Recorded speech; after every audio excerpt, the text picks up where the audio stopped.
બિસ્તાનના શિક્ષકને digital arrest કરીને 20 લાખની રકમ પડાવી લેવાના મામલે વધુ 7 ચીટરોને સાયબર ક્રાઇમે જામનગરથી ઝડપી પાડ્યા। આ ટોળકી ડિજિટલ એરેસ્ટના રૂપિયાથી યુએસડીટી ખરીદી કરીને પાછા વેચી નાખીને તે રૂપિયા રોકડા કરીને આંગણિયામાં આગળ મોકલી આપતા હતા। અગાઉ આ ટોળકી નવાઝ હુસેન અને શાહનવાઝ વાઢા જામનગરથી પકડાયા હતા, જેમાં નવાઝના ખાતામાં 9.90 લાખની રકમ શિક્ષકના ખાતામાંથી ગઈ હતી। શિક્ષકને ક્રાઇમ બ્રાન્ચના ડીસીપી તરીકે કોલ કરીને તમારા પાર્સલમાંથી 5 પાસપોર્ટ, 3 એટીએમ તથા ડ્રગ્સ મળ્યું હોવાનું કહીને ડિજિટલ એરેસ્ટના નામે ડરાવીને 20 લાખની રકમ પડાવી હતી। આ રકમ પૈકી 10.34 લાખની રકમ બે આ ટોળકીના સાગરીતોના ખાતામાં આવી હતી।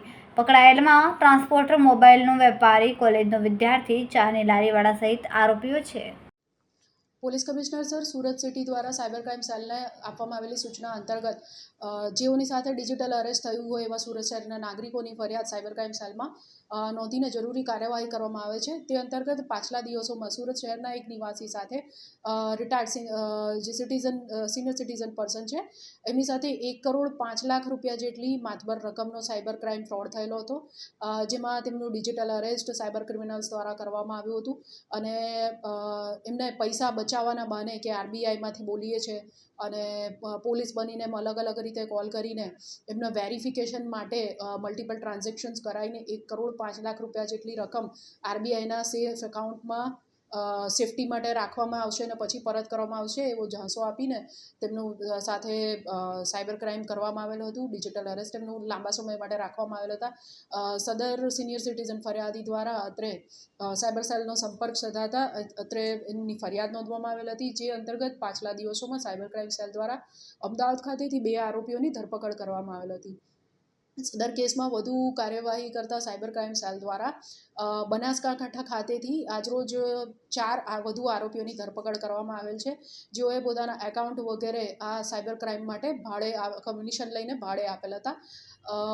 બનાસકાંઠા ખાતેથી જે આરોપીઓની ધરપકડ કરવામાં આવેલ છે તેમાં અબ્દુલ રહેમાન શેખ, નરેશભાઈ હીરાભાઈ રાઘુભાઈ ચૌહાણ, હર્ષભાઈ કરશનભાઈ પરમાર અને સંજય કુમાર કાનજીભાઈ સોલંકી એ 4 આરોપીઓની ધરપકડ કરવામાં આવી છે, જેમાંથી નરેશ ચૌહાણ અને અબ્દુલ રહેમાન શેખ દ્વારા પોતપોતાના એકાઉન્ટ ખોલીને કમિશન ઉપર સંજય સોલંકીને આપવામાં આવેલ હતા, જેઓએ કમિશન લઈને આગળ આ જે એકાઉન્ટ છે સાયબર ક્રિમિનલ્સને વાપરવા માટે પાસ કરેલા હતા અને આ એકાઉન્ટ તેમણે હર્ષ પરમારને આપેલા હતા।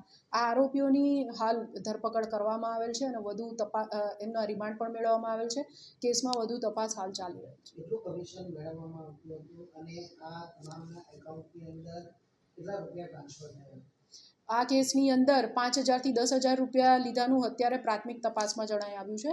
એ ઉપરાંત જે અબ્દુલ રહેમાન છે એના એકાઉન્ટમાં અબ્દુલ રહેમાન શેખના એકાઉન્ટમાં 10 લાખ રૂપિયા અને નરેશ ચૌહાણના એકાઉન્ટમાં 9.5 લાખ રૂપિયા જેટલી રકમ 1 કરોડ જે 5 લાખ ફ્રોડ થયું એ પૈકી આટલા રૂપિયા આ લોકોના એકાઉન્ટમાં હાલ આવેલ હતા।